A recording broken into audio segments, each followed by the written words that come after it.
প্রাণ ত্যাগ করলেন। মঙ্গলের অপমানে যেই রহে সেই স্থানে সকলের নিশ্চয় দুর্গতি। দেবঋষি সবে শুনো, ভাব শিব কোন কোন আশ্বাস দিবেন মুক্তি।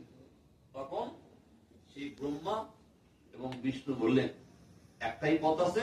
কি পথ? তোমরা দেবাদিদেব মহাদেবের কাছে গিয়ে চরণে আমাদের অন্যায় বা ভুল স্বীকার করো।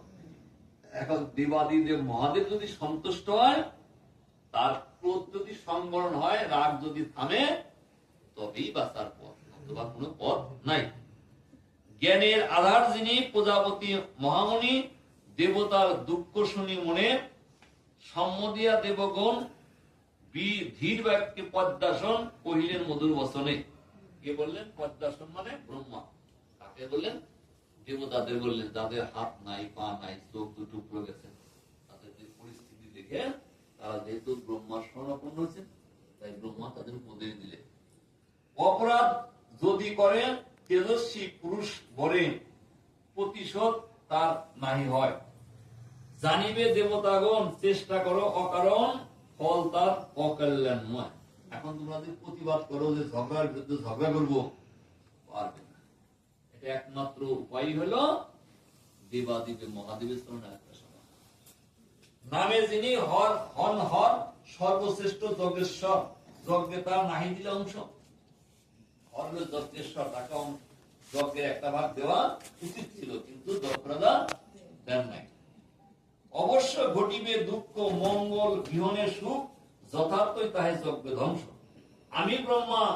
আমি ব্রহ্মা সুরেশ্বর, জীবন্ত মুনিবর, কার সাধ্য যিনি মহেশ্বরে। সঙ্গে আমি ব্রহ্মা, আমিও দেবাদিদেব মহাদেবের অধীন। অসীম যাহার বল, প্রলয় যে কোপানল, কার সাধ্য তার কোপ থেকে হরে। অসীম যার বল, কার বল? দেবাদিদেব মহাদেব, তার কোপ থেকে বাঁচার কোন পথ নেই। এক মনে সেই জন ডাকো, দেবমুনিগণে যন্ত্রণা হইতে পারে ত্রাণ।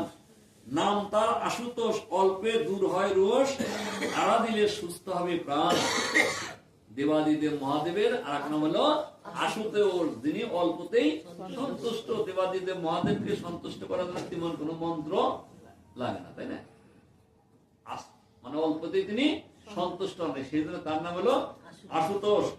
প্রিয়ার বিরহে তার হৃদিদহে অনিবার, মনে তার নাহি কোন সুখ। প্রিয়ার বিরহে মানে সত্যি বিরহে তার মনে কোন সুখ নাই।